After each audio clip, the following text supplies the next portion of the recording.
What's going on, everybody? It is 8 p.m. on the East Coast. That means it's time for Proper Royals Live. We got Mike from Herp Collectors down in Newberry, Florida. And I happen to know from about 5.5 years in Gainesville, Florida. Newberry's just down the road from Gainesville in Central Florida. I'm excited to meet and hang out with Mike. And he'll be on in just a moment once we get through some announcements. I want to say thanks to everybody in the audience. I see Tito already. Chris, good to see y'all. Snakes for the memories. Thanks for being here tonight. Man, we've been hitting like 45, 50 people a show right around like 8:45, 8:50. I appreciate it so much. A couple announcements. One being just, I'm so thankful. I got to 1,250 subscribers this week, and we always hear about this kind of snowball spiral effect. And I'll tell you, it's true, man. My first 250 subscribers, I bet it took me 6 months. My last 250 subscribers have been in about 7 weeks. So thank you all. Thank you all. Thank you all hugely. Speaking of thank yous, if you all watched last week's episode, I showed off a female Enchi clown. And what I did was I decided that I would bring value to the viewers, both the live viewers and if you watch the show on replay on Morph Market, but I've listed it as on hold, not for sale. And my plan was for anybody watching the show that emailed me that was interested in it, you would get first dibs on it before the general public. A little bit of a value for coming to the show. Ideally, you're subscribing and that kind of stuff, so you come back in the future. But cool story. I get off the air and I can tell the story now. It was a surprise, but the cat's out of the bag. So I don't even know if they're in the audience yet. Oh yeah, they are. All right, so cool. So Chuck from Cosmic Serpents, and he does have his own Instagram, and I think they got a little bit of a YouTube channel too. Cosmic Serpents is the name of it. Chuck emails me and he says, Adam, I want the female Enchi. And I said, cool, it's yours, no problem. And Chuck has bought, that's the 4th snake Chuck has bought from me. And a good sales lesson too, because I won't get specific, but the very first snakes Chuck bought from me were like wholesalers. I needed to move them out of here. What's he do? He comes around and buys a female Enchi clown from me next purchase. So good lesson for all you breeders out there. Don't take for granted any customers based on what they spend. So Chuck lines up this snake, and then he tells me that it's he and Anna's 14th anniversary, and for the anniversary present, she's been wanting to get into the clown project, and he's going to buy her a female clown Enchi. I am humbled and grateful that you chose to buy that animal from me. And I'm just really happy to be even a part of your, that sweet story. So I really appreciate it. I appreciate getting to know you guys over the past year or so. And anyhow, thank you very much. On that note, I got another snake. It works so well. I'm going to do another one here in a minute. I want to tell you all about BandSReptilia. Speaking of people that I'm thankful for, BandSReptilia is Chris Shelley. And if you see right there's a little logo up there. Chris is sponsored. He's got one more next week, man. It'll be 6 shows that he sponsored. And it really made a difference in my operation and what I can focus on. So I really appreciate him. Check out Chris. He just joined the Breeders Breakfast Club. Maybe I made that up in Pennsylvania this past week. It was great to see all you guys together. I know that Phil was there, Kai was there, Jeremy Warfels was there, and Chris Shelley was there. I don't know who else made it as well.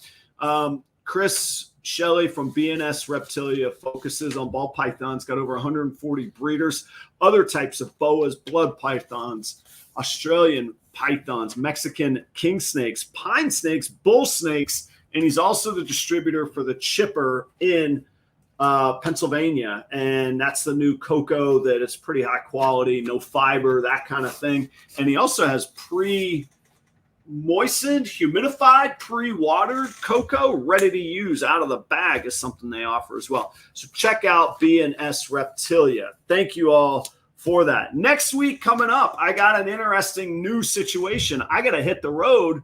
I got some work. I'll be in North Carolina next Tuesday night, but the show doesn't stop. No excuses, man. I'm going to be doing it from my laptop. I won't have the cool studio and all of that. But I'll do the show live next Tuesday night, same time, same place for you all.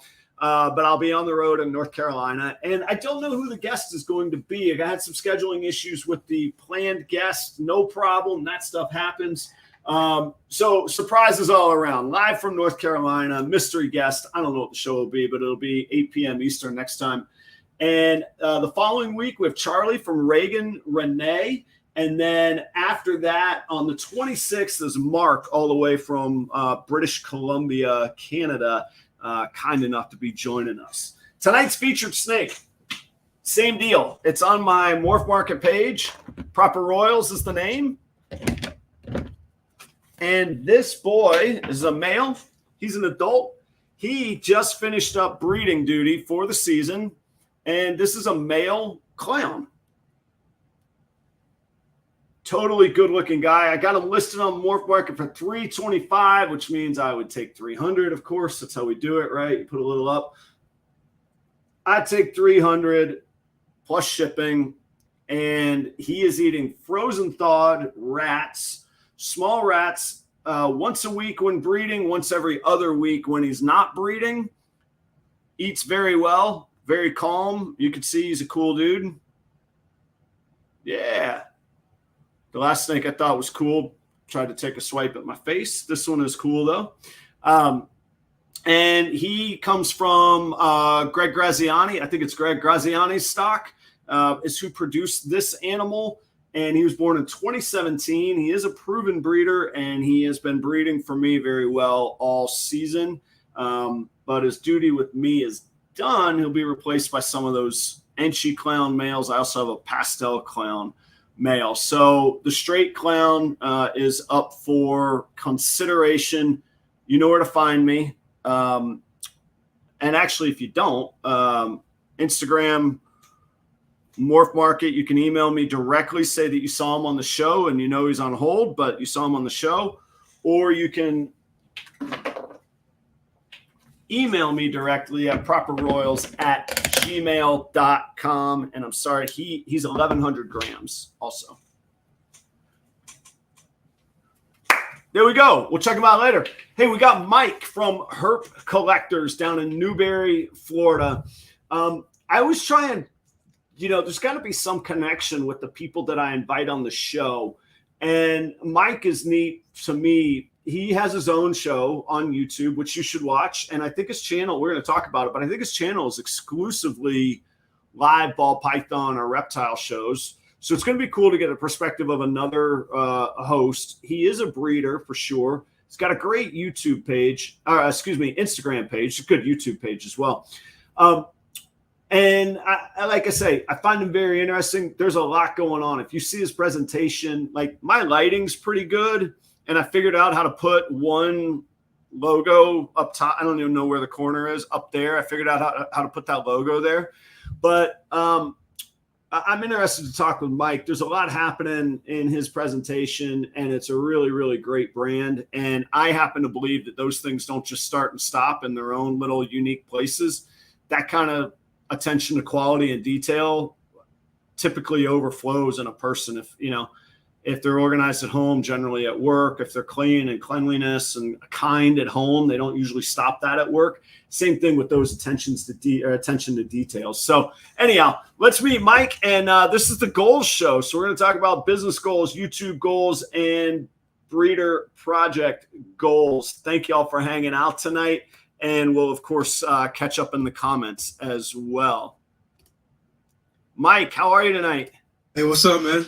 How's it going? I'm very good. Thank you for being here. Thank you for having me. Yeah. I think you heard everything I was saying in the green room there, man. Like I say, there's a professionalism and a seriousness without feeling overwhelming to your presentation. And it's like a nice piece of clothing that looks well made. You know what I mean? Like you like, you know, even and then you got the branding. Your headphones match the color on your on your icon. Yeah, okay.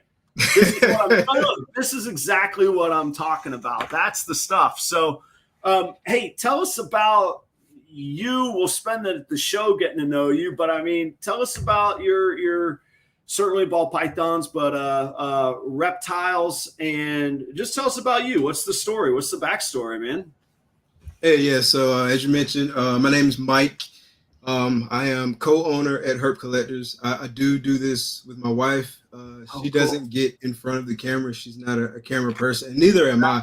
But one of us had to do it, and so I drew the short straw, I guess. And so here I am. But yes, I am a co-owner of Herp Collectors. We've been doing this going on 2 years now. We're actually fairly new to reptiles, and certainly fairly new to this business side of things. Like I said, we've been keeping for about 2 years. We've had one clutch so far, so all of this is still brand new. I'm a firm believer in you're always learning, but I'm certainly at the very beginning stages of that learning, and I plan to continue learning. It's interesting that you picked up on the brand, because that was a lot of the things that we really kind of focused on. And it's not by accident. I know that. No, it's definitely not by accident. Actually, it's actually a good segue. I don't want to do too much self-promotion, but Blake Stewart from Stewart Design, I worked with him. I don't know if you know him, but I first came across Blake on Chris's show, Snakes and the Fat Man. Chris did several shows about leveling up, right? And so I took a lot from those shows, but the two that I would say probably influenced me the most were Blake's episode about branding and your brand matters, and then also Brittany's episode about picture quality.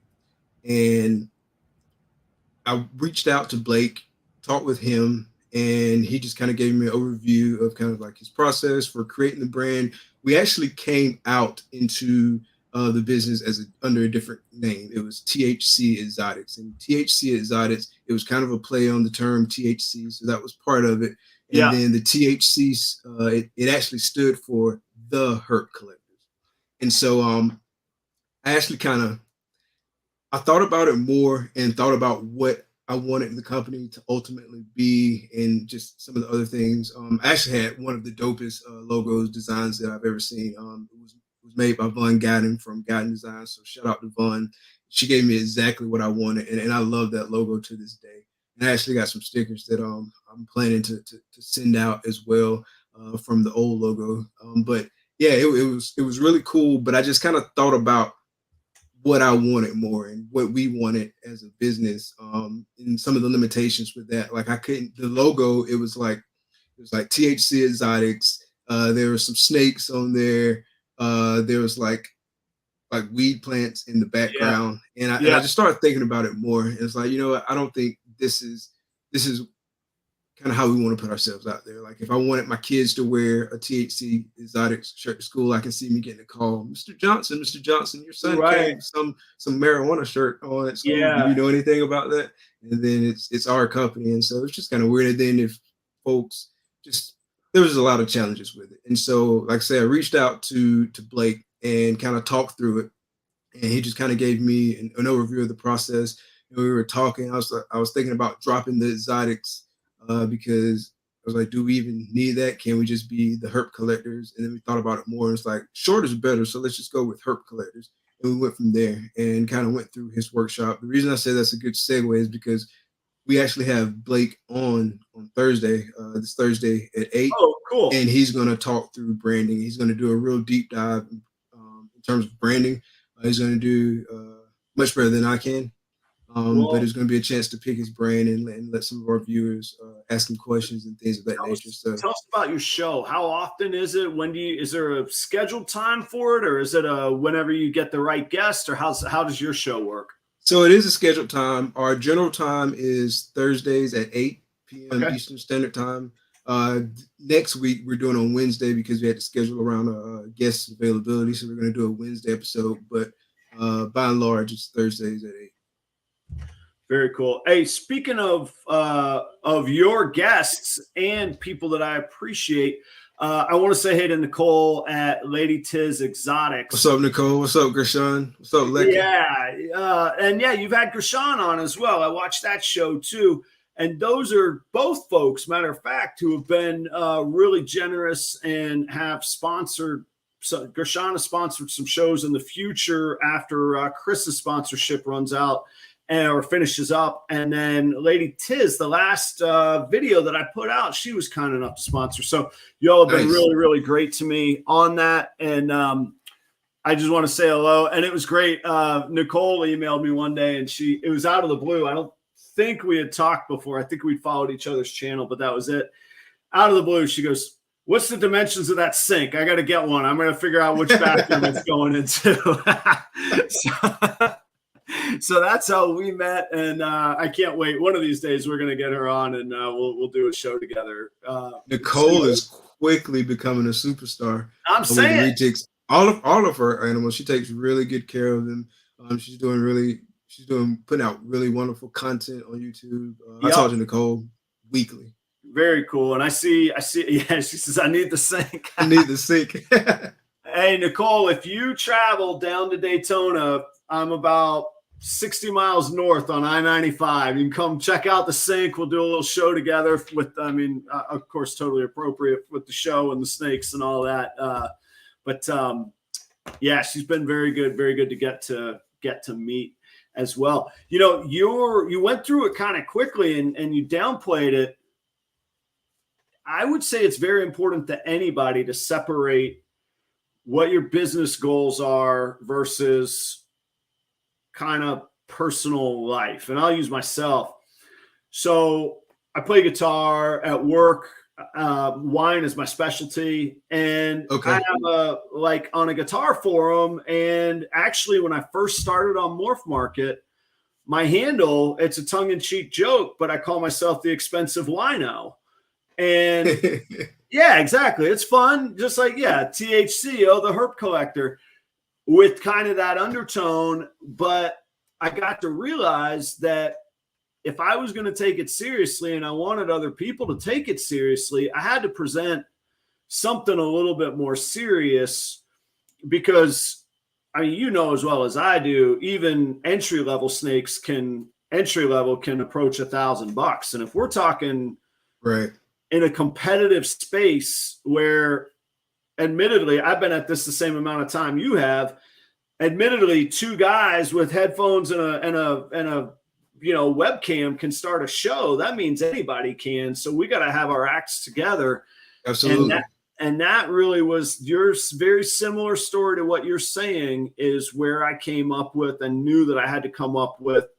That's how Proper Royals came to be, was me saying, all right, what do I want? What's the message I want to exude? I love the idea of proper, and I needed something under the radar because I lived in this resort HOA community where I worked as well.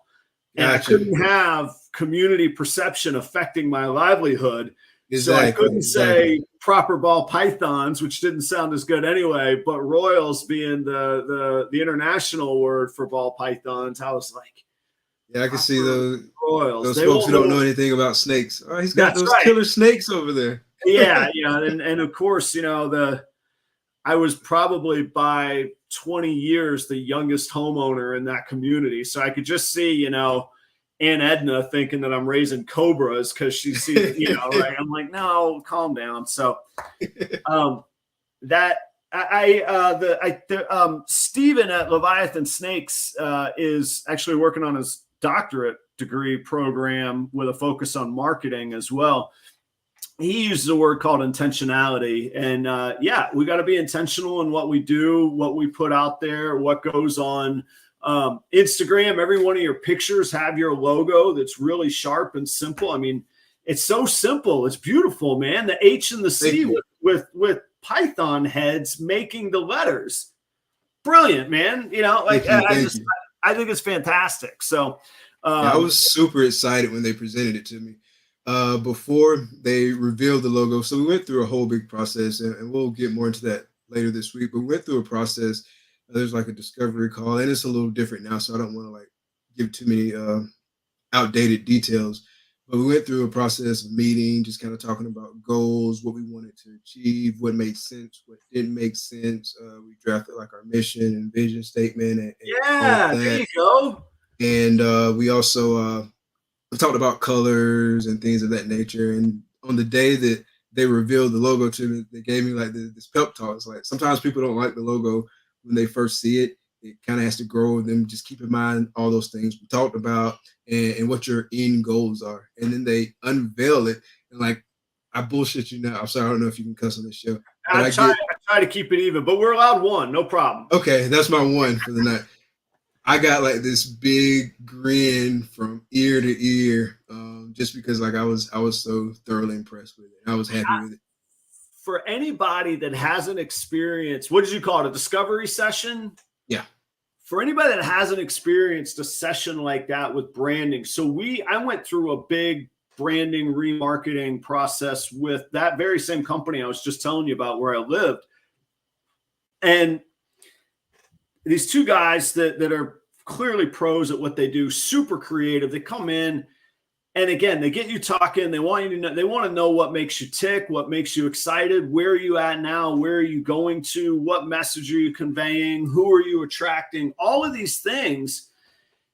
And it's this really, really invigorating process. But just what you just described, it's really important to define who you are and what your mission is, because I don't know about you, but on the days that I feel overwhelmed and I'm just tired of cleaning poo out of tubs, no matter how nice the sink is, you got to think back to, why am I doing this? What's my mission? What's my goal? For anybody watching, it was before. And the cool thing about my channel is you see it from day one where, I'm doing this, trying to film my, I leave it all there. It's all there, man. It was pretty early on, but if you search my channel, I did a whole episode on what's your brand, how are you going to brand yourself, and it was because of those guys that I had just gone through that discovery session with, and so to hear somebody else go, like, it was invigorating. I had this huge smile. Man, it's totally worth it. Are you could say no, because this is one of those questions I probably dig in. What's the overhead? What's the investment on something like that to get your brand, to get that brand created, if you want to talk about it? Or is it big, medium, low, very expensive, surprisingly inexpensive? What did you feel? So it's subjective. Of course. In terms of if it's expensive or not. It's not, at least from my perspective, it's not cheap. Yeah. But I'm also one of the folks who, I'm a firm believer in you get what you pay for. Yes, sir. And I certainly see the value in it. Like I say, it got me thinking about things I hadn't even put a lot of real thought into, or necessarily, I won't say that I didn't understand the importance, because I do have an MBA. And so we talked about some of that stuff. Obviously, we didn't do like a deep dive into it, but I understand. But you got a little bit of a lesson. You got more than just a logo. You got a direction and a kind of a North Star to chase down. Exactly. You got the whole brand. Yeah, that's exactly how I would describe it too. It's like a North Star. And so at the end of the day, like, you get brand guidelines. And so like, there's all the do's, there's all the don'ts, there's the whys, there's the who's, there's your fonts, and the colors. Yeah, exactly. Like, everything's like a very specific, like, this is a very specific orange. It's even a very specific black, believe it or not. Yeah. So everything's very specific. Like you said, your fonts, that's very specific. I'm stuck with mine. I didn't even think about it at the time. And then suddenly I'd put out 20 videos and I'm like, that's my font. I should have thought about it, but now it's me. But every one of my thumbnails, yeah, it's that cartoon, goofy 70s looking font. It still bugs me, but it's mine. It's what it is. So I'm going to own it, and people recognize it and know now if they see that, whether my face is on it or not. And I won't give an exact number. He does offer like different options and things that you can do. Sure. Like I say, it's not Fiverr, but again, and no disrespect to anyone who's used Fiverr, no disrespect to anyone who's an artist on Fiverr, but it's certainly not Fiverr. But again, You do get what you pay for. I didn't get like the super deluxe package. He did Justin's logo as well, his rebranding. I see. Very cool. And so I certainly didn't get the Canova package. Yeah. Well, and I think it's important too. Like, if we had had this discussion 2 years ago, I would have, no, actually 3. That's been 3-4 years. Anyhow, there was a point in my life when I was educated and successful already. It would have never dawned on me that there's a difference between a logo and a brand. So right. Some things you learn along the way, some things people bring to the table from their other experiences and outside of ball pythons. And you clearly had a lot of insight from an MBA. Mine comes from restaurants and running a business that has very narrow margins to begin with. So I'm used to living right on that razor's edge of how am I going to make something work and be profitable. But I actually worked in restaurants myself. Like, I worked in restaurants since my junior year in high school up until I was 31. Wow. I worked in restaurants in some capacity, whether that was, I started out working at Wendy's. The next restaurant I worked at was like Texas Roadhouse. And I started out as a dishwasher and worked my way up to kitchen manager. Yes, sir. And then I was like, I don't want to do this anymore, like at least not full time. And so I went back to school. Plus my mom never let me she would never let me have a conversation with her without saying, you need to get back in school. You need to get back in school. And I was like, I don't want to do it. I was having a lot of fun. You know how restaurants are. I was having a lot of fun. Hell yeah, I know. Probably way too much fun. At one point I was a corporate trainer, so I was traveling around the country, opening brand new stores. And so I was living that rock star life as far as I was concerned. Those of you that don't know, if you're not tied down to anything and you like restaurants, get in with a corporate store and be on their opening team. Oh man, it's everything. They put up the hotels. You're working 70, 80 hours, but you're getting all the overtime you could possibly have. And how do I put this? You're meeting a whole lot of people that aren't tied down themselves, and you don't know anybody else but that opening crew and the new people that you meet that ain't tied down. And there's a heck of a lot of fun.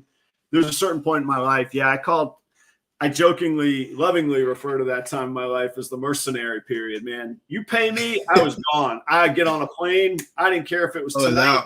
I'm out. I'll see you. I'm on. No problem, man. Yeah, I'll be back in 3 weeks. I'll holler at you. That's right. Yeah. And they send you anywhere and everywhere, man.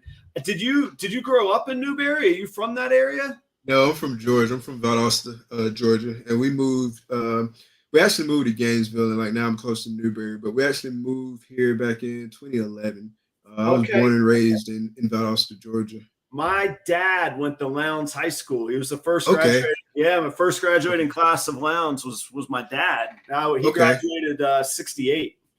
So I am a Wildcat. So is that? I'm sorry, I hate to say it. That's Valdosta. Yeah, Valdosta. Yeah, Valdosta High. So Valdosta and Lowndes are crosstown rivals. Yep. Yeah. Did you guys and sorry, I don't mean to pick any sore subjects if it is, I don't know. How's the I know there was a time, man, Valdosta was the football school of the South. Forget Texas football. It was Valdosta, man. It's no longer that time. I think last time I checked or last time I looked, we are still like the winningest.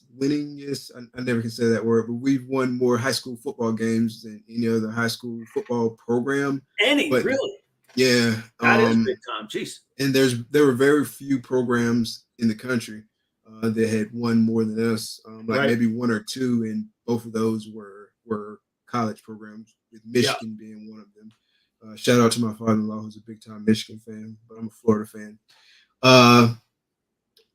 And so probably the last 10 years or so, that hasn't been the case. We've kind of been up and down, and we used to always beat Lowndes, like it was a given, right? That we would beat Lowndes, but it's not like that anymore. Okay.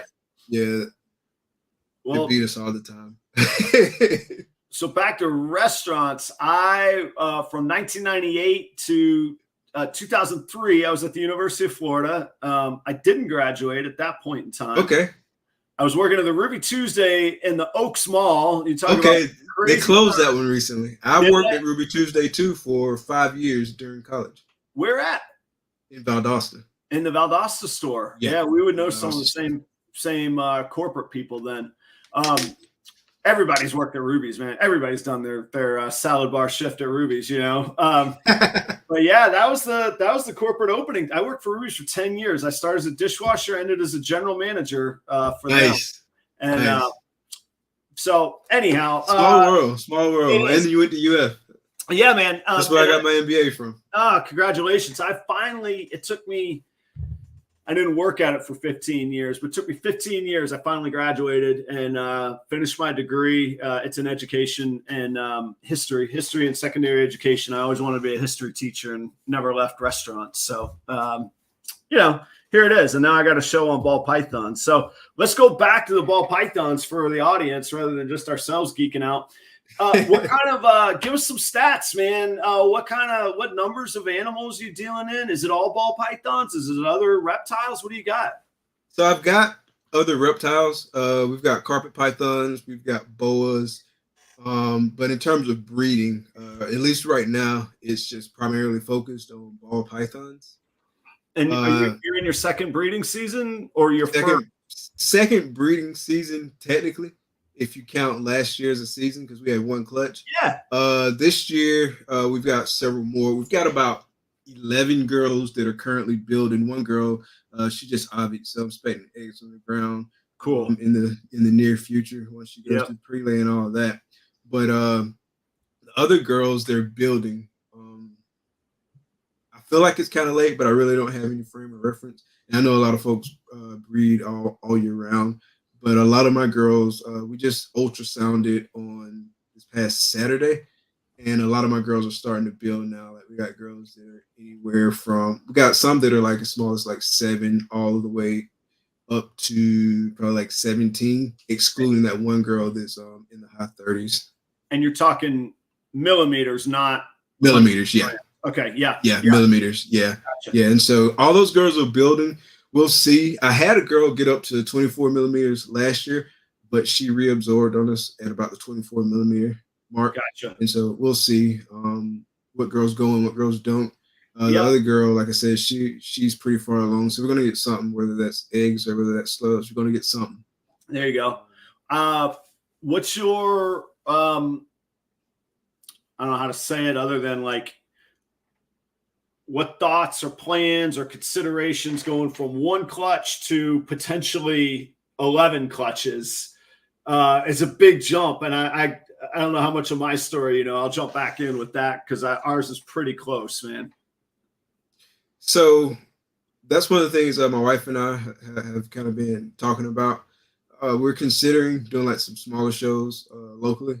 So that's going to be part of the strategy. Obviously more of market. And then all of our clutches this year are like what I would call like the knock it out of the park clutches, so to speak. Right. Not that those animals are like just getting going, worth any less. We're just getting going though. And so some of them we may end up wholesaling off. They actually have a show in Valdosta now. So we're Show Me Serpents. Show Me Snakes, I'm sorry. Yep. We're gonna look into doing that. And then we'll do like maybe a show in Orlando, and Gainesville has a little show, but I don't know that we'll do that. And then Jacksonville's an option, and Tampa's an option. So we're just gonna try to stick to regional shows for now. Very cool. What about space, workflow, cleaning, all of that kind of thing? Yeah, so space and workflow. So I've got approval, and by that I mean my wife said I could do it. Right. Yeah. To add 2 more ARS racks. Nice. And so that's 80 spaces. But I don't want to build up to that too fast. And so I don't know if that'll be a this year thing or a next year thing or just kind of however that works out. I want to kind of feel how it works with these multiple clutches. Ultimately, what I want to do is I don't want to focus on quantity, so to speak. I want to focus more on quality, right? And so over the next several months, and we'll continue to do it, it'll kind of be an ongoing process. We're always going to kind of be looking at, all right, so what animals do we have? What animals work with our breeding plans? What are our goals? Does this still work? Because I don't want it to be something that we can't manage. And right now we can manage it. We can take on a little bit more, but then once you start adding the selling piece to it and you start adding all those other different variables, then that time gets, and the hatchlings. Yeah, exactly. Right. Like all of that time that we have to do it starts to get eaten into. And I kind of want to be deliberate about how we go about that. And so I'd rather grow slow and be sustainable and build it strong versus just jumping way too far out there and crashing down. Like the analogy that I always like to use is like when I first get back in the gym, I don't go in there and jump under 285 on the bench, right? You start and you kind of work your way up and build that muscle. So that's kind of what I've never lifted 285. I never will. I'm lucky. I'm lucky if I weigh half of that is what I'm lucky, but that's a whole different show. So putting on your MBA hat, you've made investments in your brand, literally the purchase of the brand process. Right. ARS racks aren't cheap. You've bought quality, as you talked about earlier. When do you see yourself breaking into the black as far as a business goes? And for the audience, when I'm talking about black, I'm saying profitability versus the red. So the black would be as soon as you make a penny, you're into the black. Yeah. So overall, I see us being profitable in year 3, like the 3rd breeding season, because we're reducing our pickups. So pickups are what eats into like I feel the profit the most, because your cost of goods is high right now. I always use again the restaurant analogy. Restaurants are nearly impossible to be extremely profitable on because you always have a high cost of goods. Right. You can only mark things up so much. How much can I sell a beer for when you can walk down the street to a grocery store and buy them for about $1 a piece? And I want to sell them for $5 a piece. What's going on? Exactly. The cost of goods lesson for the audience is if you could breed your own goods and you're creating cost of goods at 0, suddenly your gross profit is 100%, which is, of course, a dream. And so, like I said, that year, based on projections, and we're still tweaking this, nothing's set in stone, but based on projections, year 3 is when we'll start being profitable, and then year 4, the profit grows, and 5 and 6. And then it becomes like it'll be completely self-sustaining. Obviously, it'll be profitable, and this is obviously if everything goes according to plan, it'll be profitable, and then it'll get to the point where we can take things out. Because up until that one point, I like to call it the freedom point, we're going to be dumping a lot of money back into the business. Reinvestments and things like that. And that's something we talk a lot about on this show, and it's different for every person depending on people's needs and where they're at in life. So I use the example of myself. I've owned this home for 14 years, and I've got it to where my monthly expenses are very, very little. So my scenario of what I need coming in versus what I can put into the business versus what, a lot of people like yourself say, I'm not going to take anything out.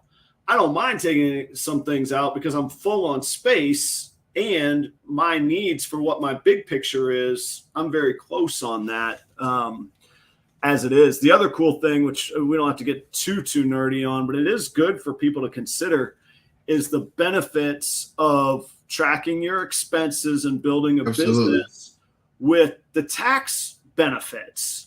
Absolutely. If you're going to shows, you got a vehicle need. You have a vehicle need whether you're selling ball pythons or not. But if you are and you're going to shows, Uncle Sam's going to give you a break on that vehicle, or the mileage, or the square footage in your house that's applied to the utilities and all of that. And the beauty of small business ownership is a lot of the things you're doing for your business, you might do for yourself as a hobby anyhow. So you may as well get the tax write-off for it. And the benefit. Absolutely. Yeah.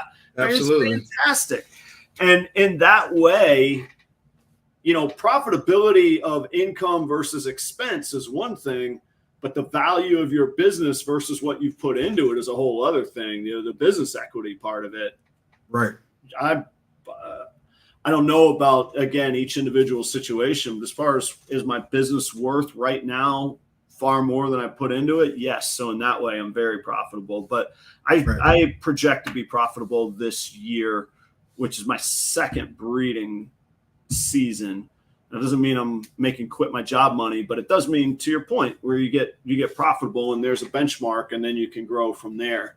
Yeah, I don't think we'll be at a quit my job point for a while, at least not me. But I do want to buy my wife out way before me.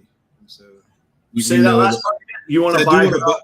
Yeah, I do want to buy her out in terms of getting to the point where we're profiting enough to cover her leaving her job. Okay, and so her leaving her job. Gotcha. Yeah, her leaving her job, and so we know what that number is, and so we'll hit that number. Yeah, and we'll assess and just make sure that that's still the plan. That's still what you want to do. You still feel comfortable doing it, and then we meet. Like we take this really seriously, probably too seriously because it adds a lot of overhead. But we meet every 2 weeks, like every Sunday. We have like a legitimate business meeting. I don't where think we're talking through everything, and we're just checking up on goals. Like at the prior to 2022 starting, we set goals. So we set a number of goals, and then we built our budget based off of those goals. Right. So we have all these high level goals, and they're all SMART goals. We have all these high level goals, and then there's like intermediate goals, kind of like in there. And there's measures for each one of these things. And some of these things have a budget impact. Some of these things don't have a budget impact. And so we map all of that out too. And then that kind of feeds into the budget creation process. And so like all of that's kind of linked together. Like I think it's vitally important. You and I we do get along. Clearly we're doing just fine here, but we get along, man. And if this is clicking with anybody in the audience, I mean, that's a lot of what my channel's about. My first video of 2022 was what are my goals for the year, where I kind of stake my claim of what my goals are. And it's a great way to hold yourself accountable. Exactly. And so that's part of the reason why I'm so transparent. First, I want to learn and invite people to teach me, and I'll learn along the way and hope that it's good information and go find out if it is myself. But the other reason I'm so transparent is I want to hold myself accountable. That's the best way I know, is to go, here's what my goal is. Here's who I am. Here's what I'm going to be, et cetera, et cetera. So, yeah, you're speaking my language. And you said you think, maybe you take it too seriously. To me, that's what separates the long-term victory versus the short-term burnout. There's always somebody that can explode and go viral and does something amazing, and we always hear about those. Oh, I hit so and so on this and I made this much money. You hear about that, especially in crypto right now, or very volatile markets.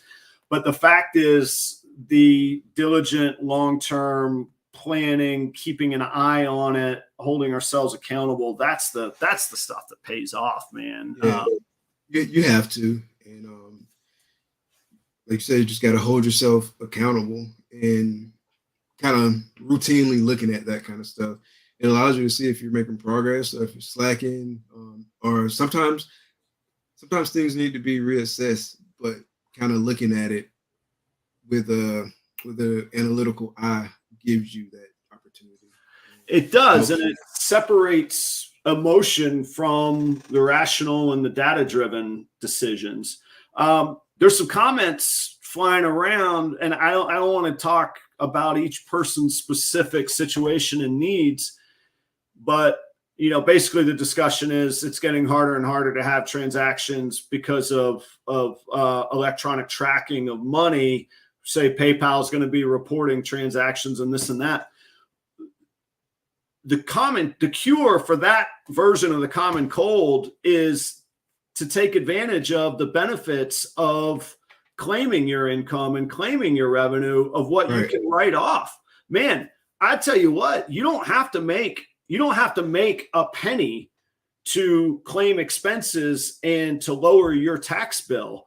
So don't be frightened or don't be afraid to go legitimate, because the benefits are beautiful. I just flew to Tucson to buy a Toyota Tacoma, And I drove it all the way back. And there's part of that trip that I'm going to be able to say is a business expense because I bought that truck for this business. Well, guess what? I was going to buy that truck anyhow.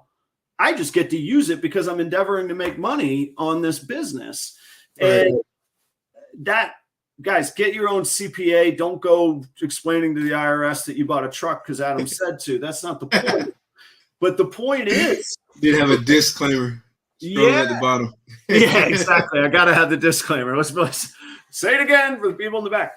The point, though, just like the American tax system, I don't like it, but if you find ways to play within it and not jeopardize yourself and get the quality you're talking about, pay for a good CPA. I've never lost a penny paying for a CPA. Let me tell you.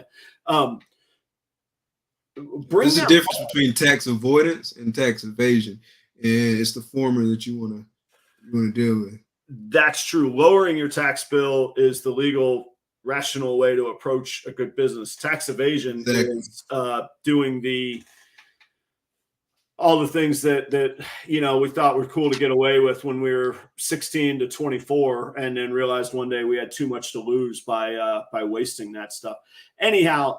Don't be afraid of a changing game. Figure out how to play within the rules to maximize your abilities and your benefits is what I would say. And there's got to be some not angles. There's got to be that's got to be a big part of the MBA program because the American tax system benefits entrepreneurs from that standpoint. Yeah, absolutely, absolutely.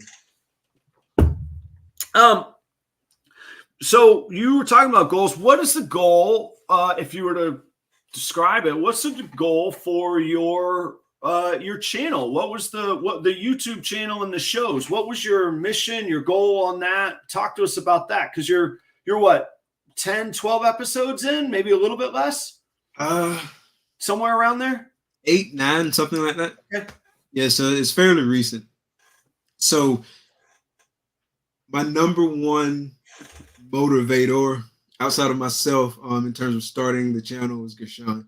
Gershon from GP Snake. Shout out to Gershon if he's still shout out to Gershon, period. But he might still be in the chat, so he can kind of co-sign on this. But he was always pushing me. He's like, you got a dope collection. You got a dope collection. You need to put yourself out there. You need to put yourself out there. And I knew that was true, but you can't always tell yourself like all these different things. Oh, I'm so busy, or this, that, and the third. And so I didn't want to focus a lot on editing videos and stuff like that. And then I really kind of had a lot of ground to cover in terms of networking and meeting new people and things of that nature. Like social media is cool. It's cool to talk with people on IG. It's cool to talk with people on Facebook in the various groups, or at least some of the groups. And so all that's cool, but talking like how we're having a conversation right now, there's a lot of value in that. And so I felt like starting a podcast would be a way to kind of meet people who I might not otherwise get to have like those one-on-one conversations with, or at least I wouldn't get to have those one-on-one conversations with at that time. We'd have to be at like a Daytona or a Tinley or somewhere in person. And so it was a good way for me to put my face out there. And so there's a face associated with the brand. We're going to be selling some snakes that aren't going to be cheap. And so I don't want there to be any kind of question about whether or not this guy's legit. This is my face. This is our brand. This is who we are. Yeah. If nothing else, we got something to lose. I actually had that conversation with a buyer on Morph Market, and I said, look, here's who I am. It may or may not make you want the snake more or less, but I'm not going to lose the years and over 200 episodes that I put into building my name over this one animal.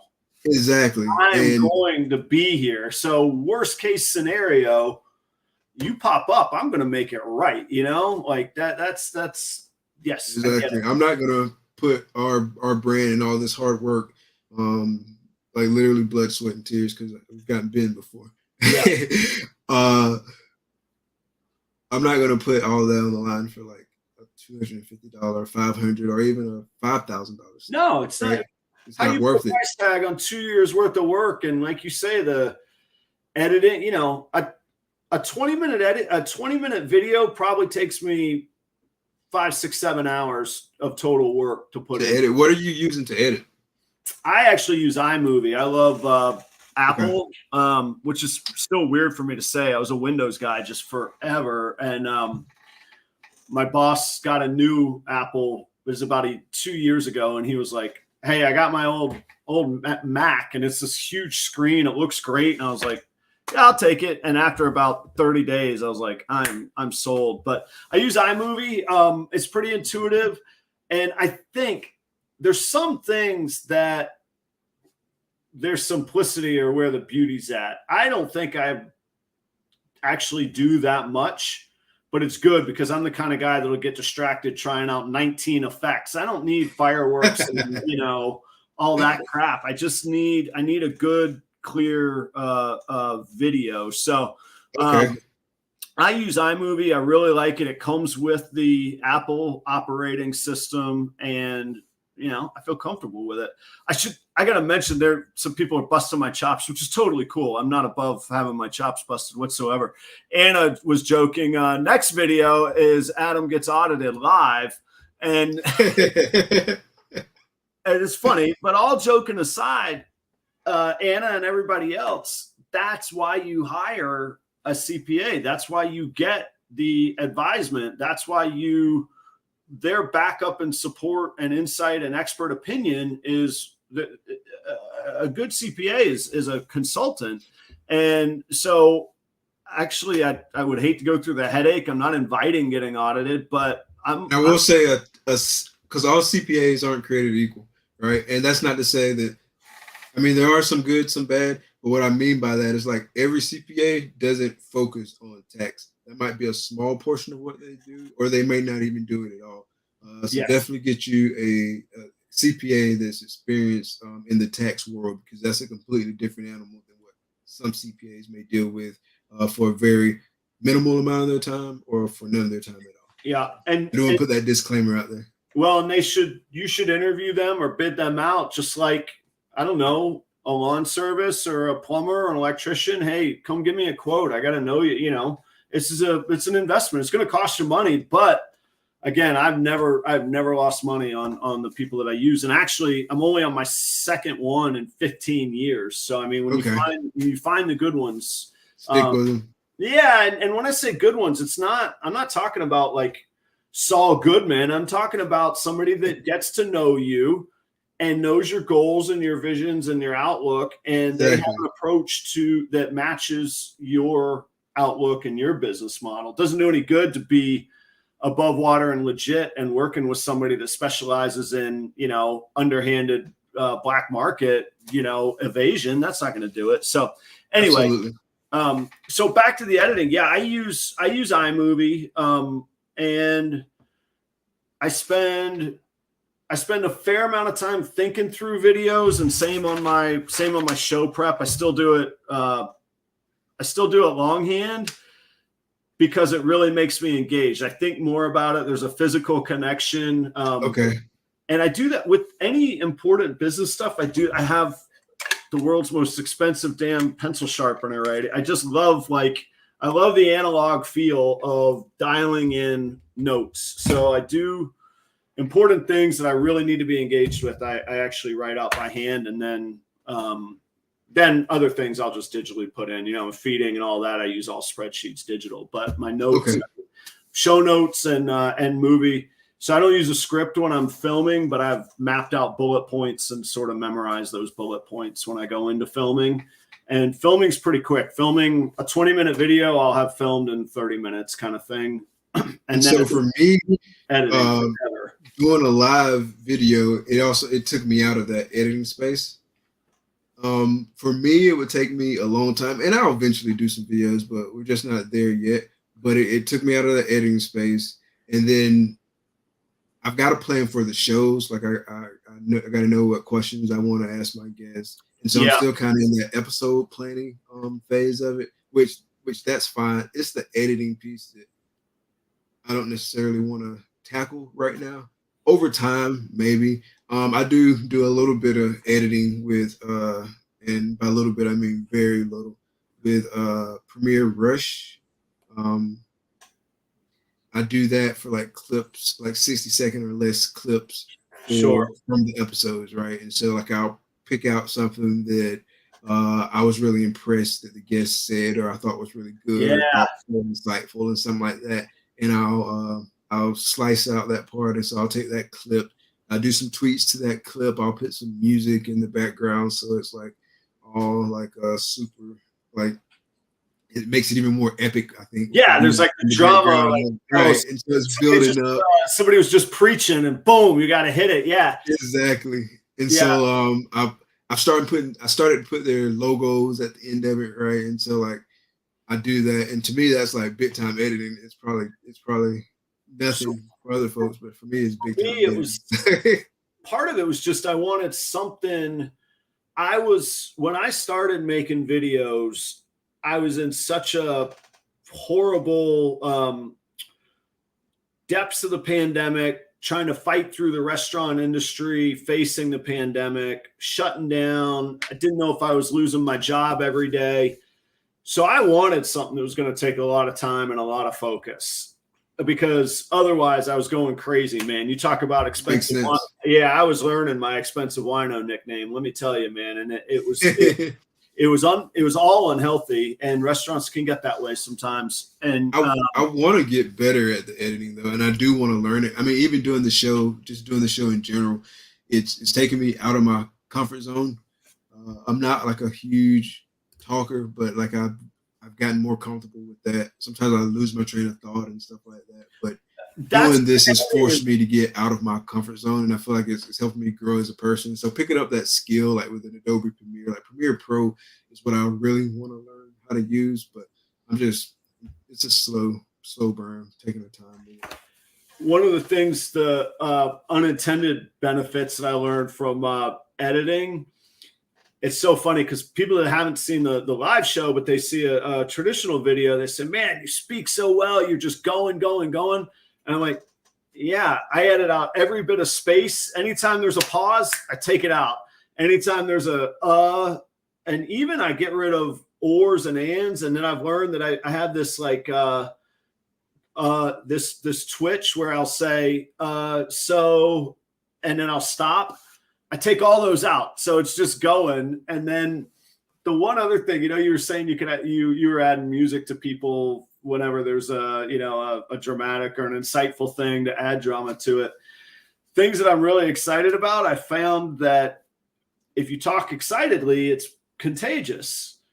Well, if I find I'm talking too slow, I could speed up. I'll speed my videos up to like 106%. So it's not really noticeable, but it's where I'm just a little more excited and a little more passionate about what I'm saying. That's a cool little trick. Yeah, I don't do it all the time, because sometimes I really am already that excited, and then I just don't want to be amping up too much. Yeah, then it's too much, But it's just like me after about the third one of these. Yeah, or it's just a little.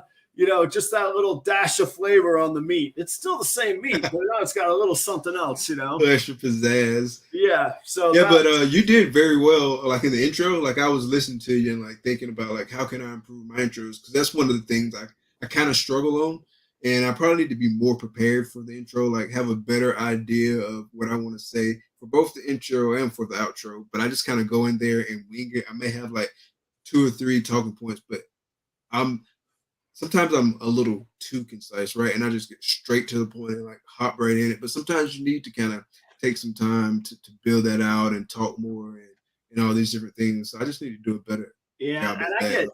I get nervous. I get antsy. It was 2 weeks ago, man. I didn't take my 5 minutes to just kind of get myself ready ahead of time.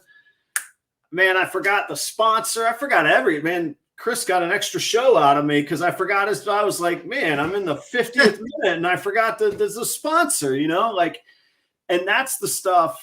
I mean, that's where it goes back to, I think we were even talking off the air of like, everybody only sees us for this hour or this hour and a half, but the booking, the scheduling, the notes, the bullet points, having ourselves together.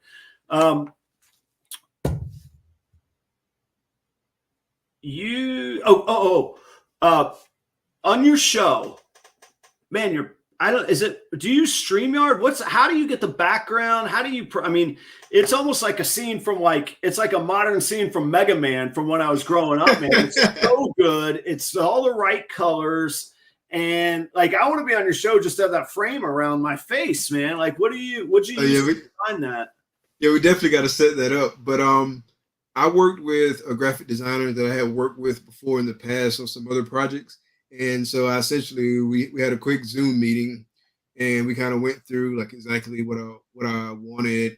I showed him some examples of like what other folks were doing and just kind of told him, and we went through the brand guidelines that Blake and his team had provided. And so he followed those brand guidelines. Like he knew the fonts, he knew the colors, like he knew all of that. He knew what we were trying to present in terms of like how our brand is by virtue of the brand guidelines.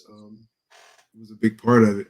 And so I just worked with him. We made a few tweaks and then we landed on that space. And so the flyer that I use is just like the background that we use.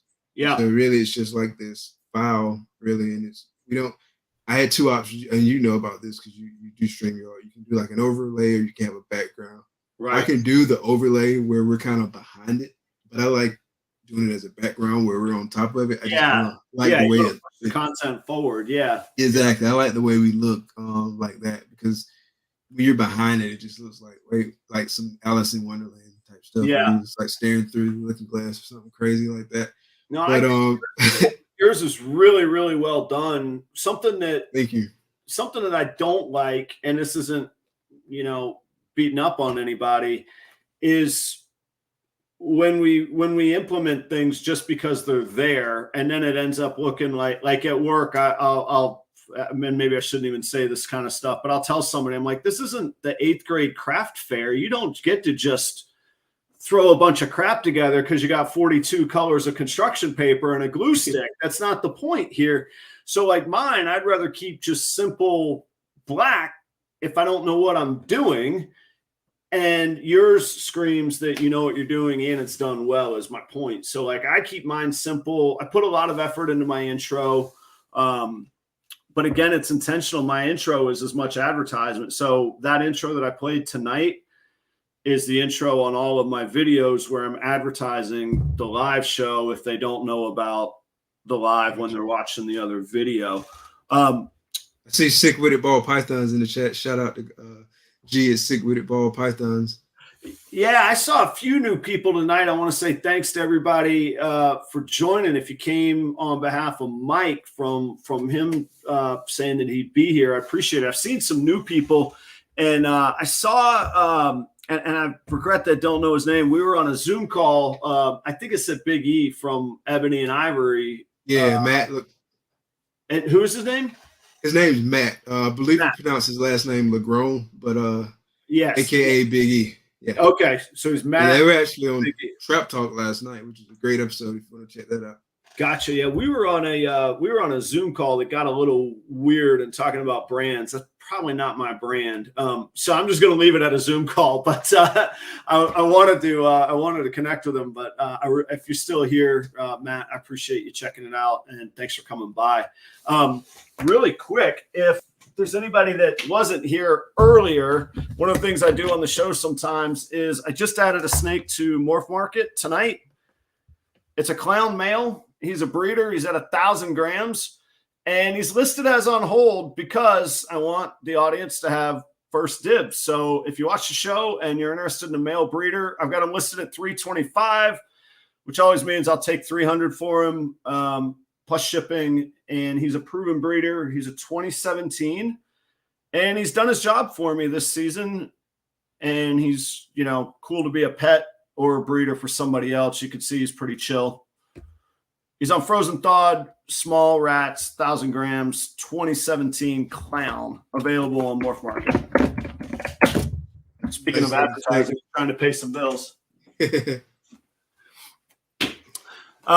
And okay, so on that background, so you hired a graphic designer for that. So that wasn't a design program you used. That was not me at all. I can't take any credit for that. Yeah, it was artistic expression. Okay. He does great work. Yeah. just like I was just saying, if somebody can't do a professional job themselves, I absolutely recommend hiring, you know, a pro to do that he's stuff. very reasonably priced too. Yeah, I mean, it was great. I do need to go get something like a resize for YouTube. I don't know if you've noticed, but I got to resize it for like my YouTube thumbnails. I either got to figure out how to do it myself or work with him to get it resized. So my YouTube thumbnails fill up like the whole screen instead of like having this blank black space. But my flyers work perfectly for IG, but currently as designed, it didn't quite work for YouTube. I believe on even on your phone, if you edit images, if you go into the editor and under the crop section, if you crop it to 16:9, so 16:9 ratio is what I believe fits YouTube. So it'll adjust the crop, and then you can move the picture to fit. For whatever that's worth trying anyhow. Okay, yeah, I'll take a look at it. Okay. Yeah, it's definitely not my space. I hear you.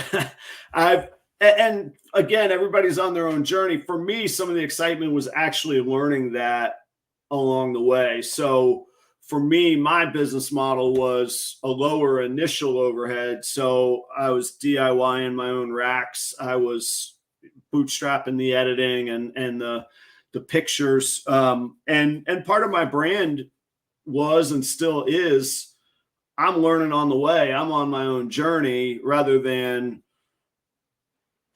boom, here's this big polished final thing. But the quality, cleanliness, and care of the animals has always been at a professional level. And I've always tied that back to cleanliness and care in restaurants. If at the end of the day, I go back to, if I'm going to give you something to put into for you to consume and put in your body, I better have the utmost care, and it better be of the caliber that I would feed to my own mother. And absolutely, you know, so that's always kind of been my brand. That was one of my pet peeves, not to go down this restaurant rabbit hole, but that was one of my pet peeves when that one guy on his station, whatever that station may be, and like the dirtiest station, like, dude, what are you doing? Can you clean that up?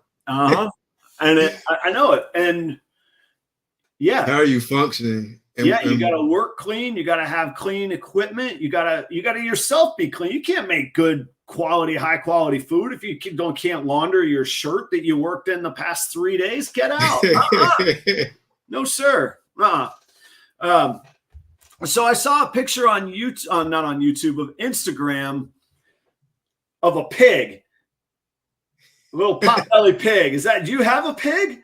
No, that's not my pig. I was hoping you were going to say you had a pig, man. I was like, all right, that would be so interesting. Here's our hook. Yeah, I saw that. I saw that you had asked me about that in the email. I figured I'd bring it up. But no, that was a pig that I stumbled across at one of the local reptile shops. Oh, cool. Okay. Yeah, it was pretty cool. Like, they just had it running around. And so I took a picture of it, posted up on IG. How often do you go? How often are you in Gainesville? Like all the time? Yeah, I work in Gainesville. There was a reptile shop, and I'm going back 20 years, man. I bought my first ball pythons. Hogtown?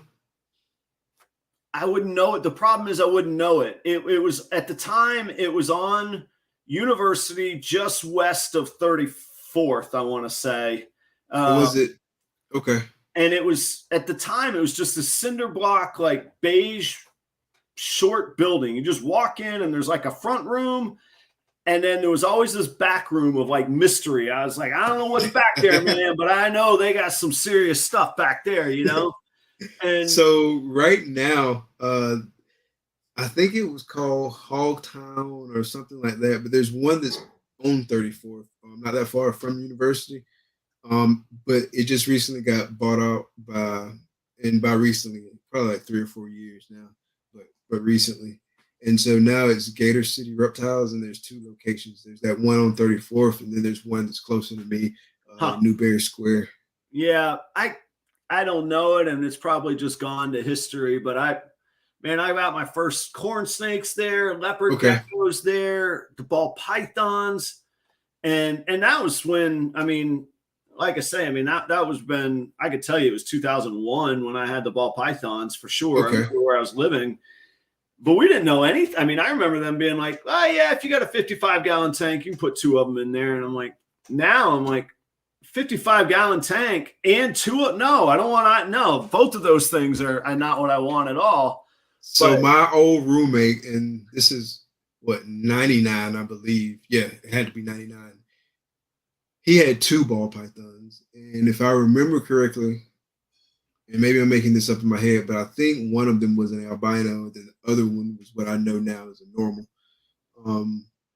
He had 2, and he kept them like in terrible conditions. I didn't know any better because I didn't know anything about snakes. Right. I didn't even want to touch his snakes. I didn't want anything to do with the snakes. I just thought it was weird that he had snakes, right, in the first place. But I didn't know any better, right? But he had 2.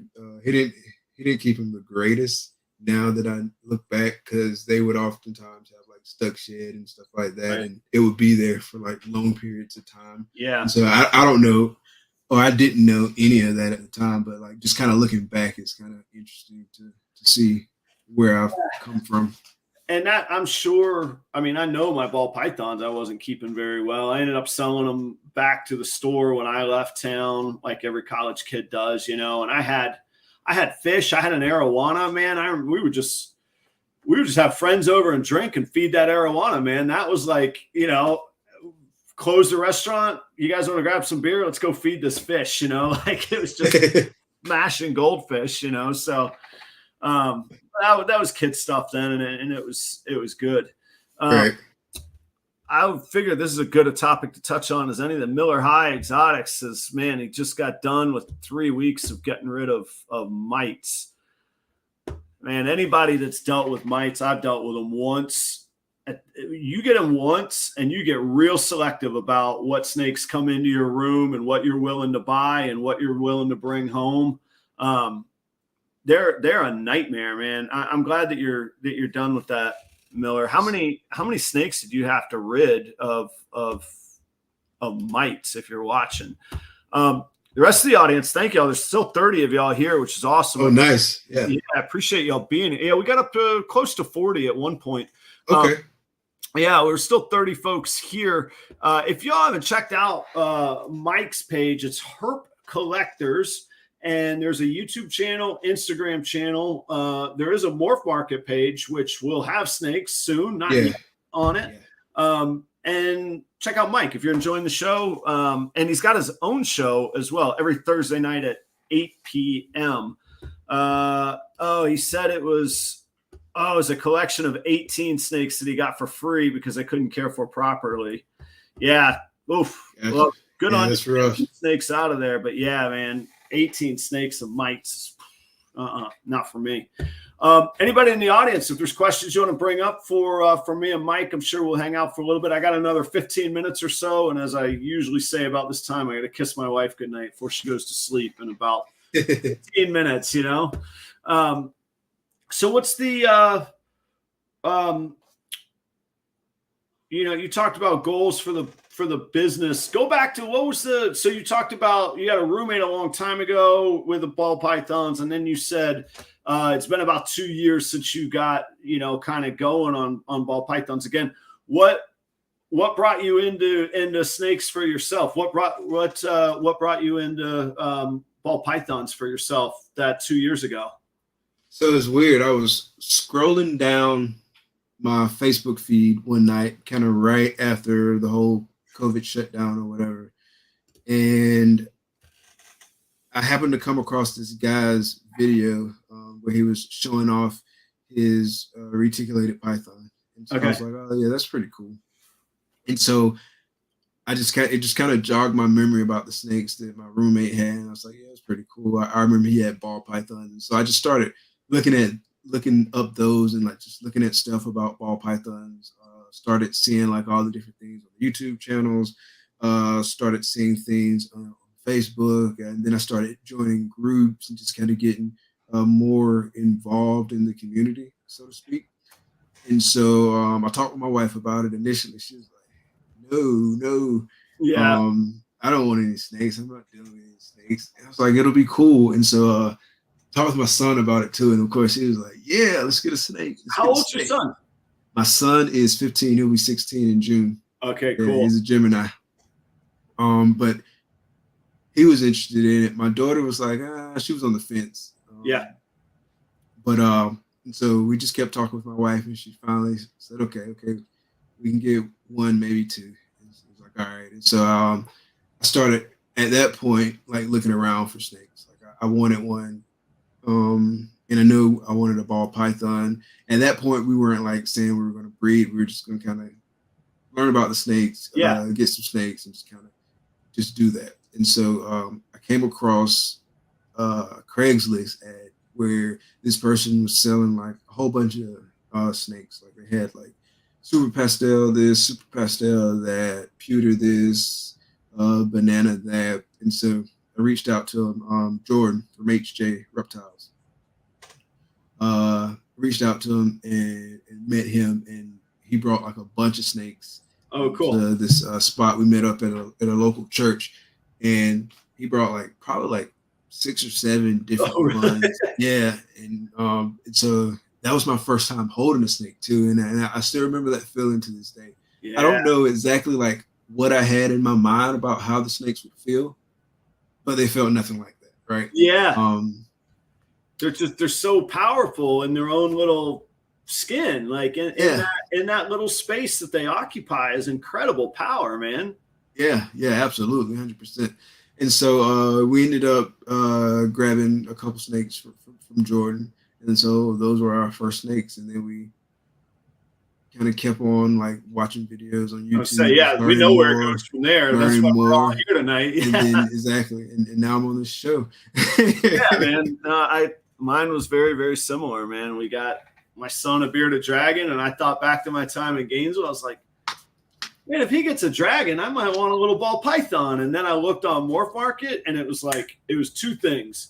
1, the amazing variety, and 2, the span of prices. And I guess the third is the sheer quantity. I mean, I remember the first time I looked on Morph Market, it said there were 18,000 snakes on there. I was like, holy cow, there's a whole world I don't even know about, and I got to go learn about it. So yeah, and it was so crazy, like the difference between how I think about the snakes that we purchase now versus how I thought about them at the beginning. And so at the beginning, I was like, there's no way I'll pay X amount of dollars for a snake. Right. Like, no way.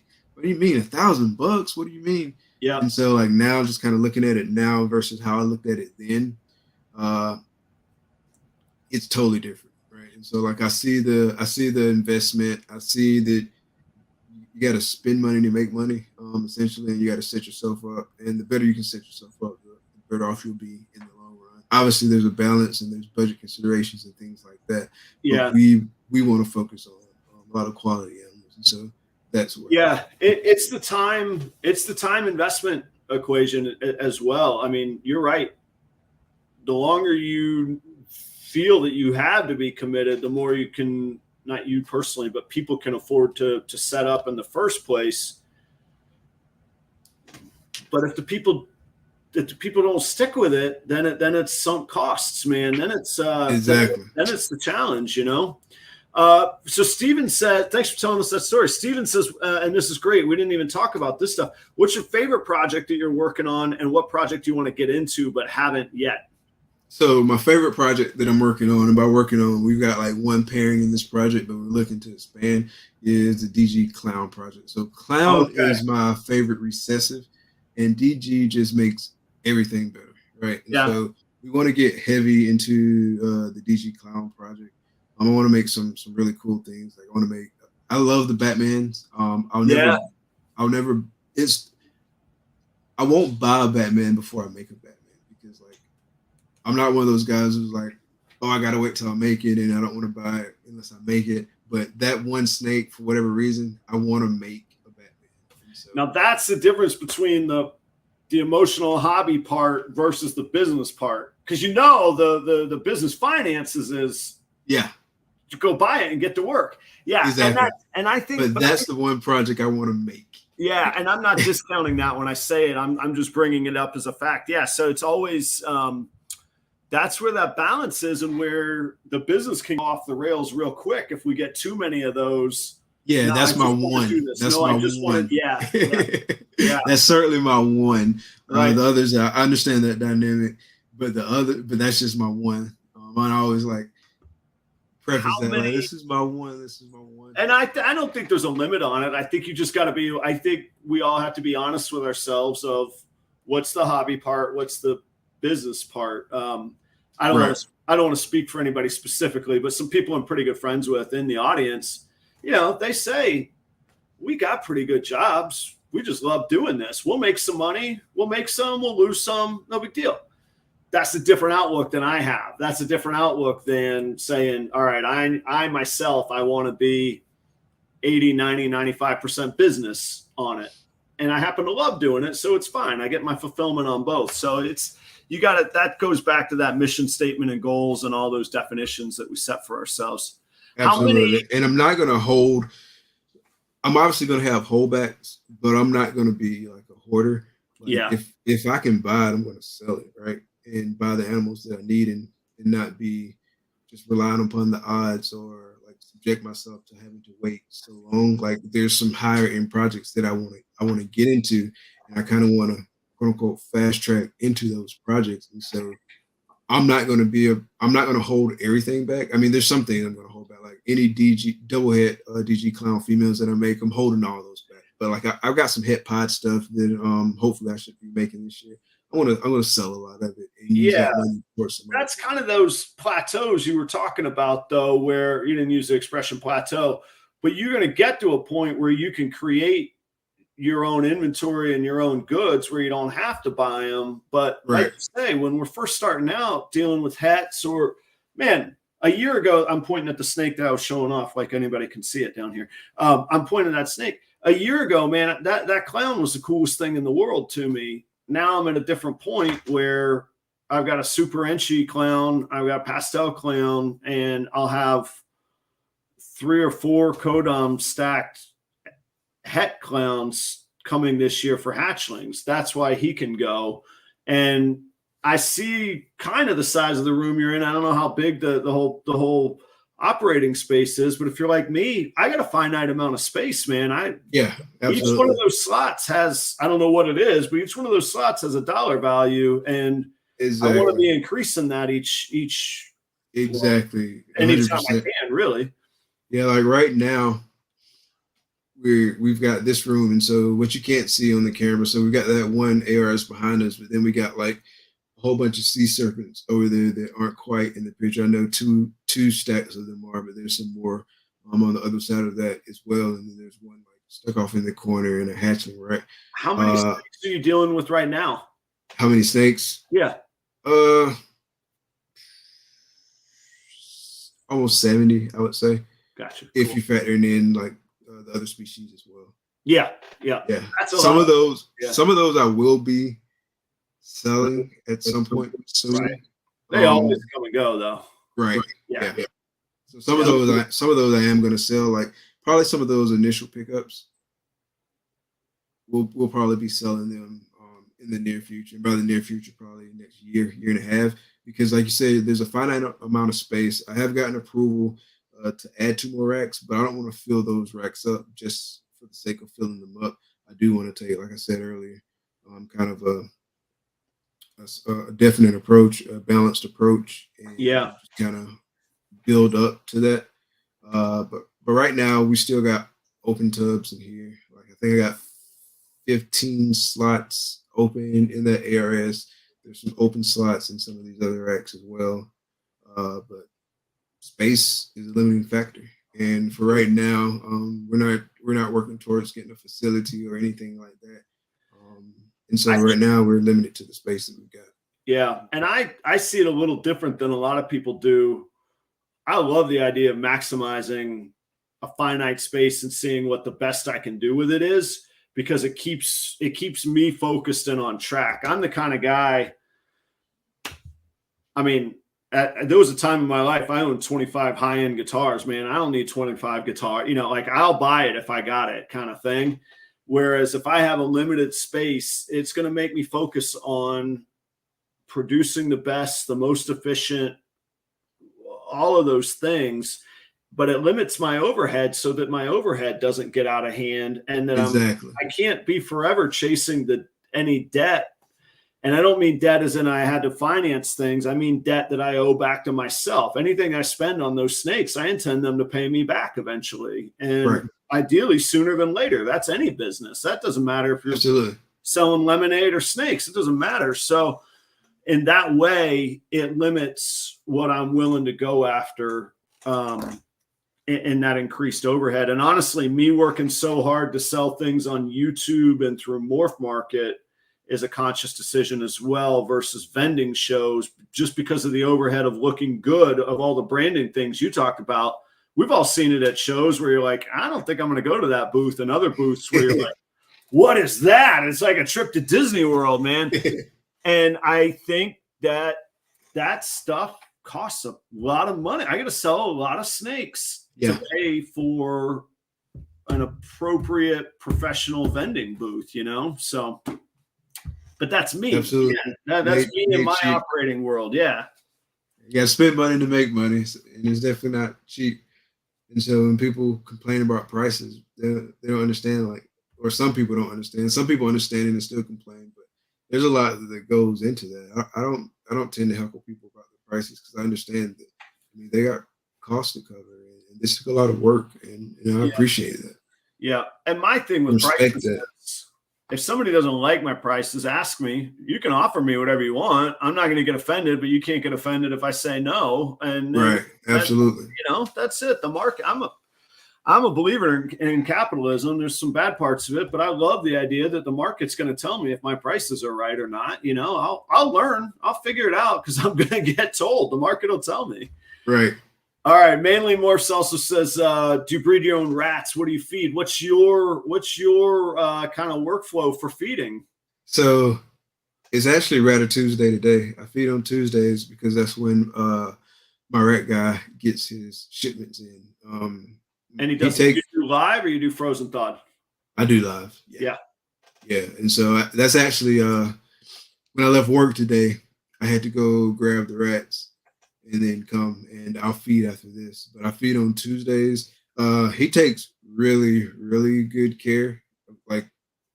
I'm just shocked at the prices. He takes good care of us. A lot of people here locally get rats from him.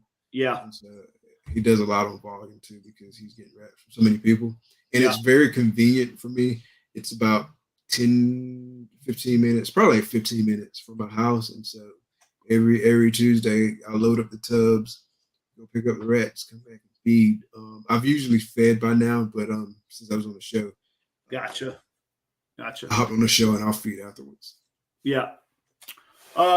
Well, Mike, we're up at the 90-minute mark, and you got to feed some snakes, and I got to give my wife a kiss goodnight. So I want to tell you, thank you, man. It's been a joy to meet you. We're not 100 miles apart from each other. I'm over in Jacksonville. I don't even know if we covered that or not. Okay, you're in Jacksonville? Yeah, I didn't know that. Yeah, we're not far from each other. No, and actually I'm south. Hop, skip, and a jump. Yeah, I'm south of town. So actually, I cut over to Stark, and I'm in Gainesville in about an hour and a half. So and going down 301 is not as bad as it used to be. Yeah, you got to go through Waldo though, which anyhow. So did they ever get? And I know you got to go, but did they ever reestablish their police department? Because I remember it got shut down for a while. I heard, and I don't know that. I know that was always the joke, man. Those of y'all that don't know what we're talking about, there's a little town, and when I say little, I mean a little village. Little. Yeah, but 70% of their city operating revenue budget was written that they would write tickets to college kids, and there was 2 places in America that AAA published were speed traps. They defined the word speed trap because of this town Waldo. The other one was Lottie, up the same road, the same crappy business model, and they would just pick on college kids excited to get into town. But I didn't know their department was disbanded. It was just the county sheriffs that were patrolling. Yeah, it was. It's been a while now, honest. Because it was back 2013, 2014.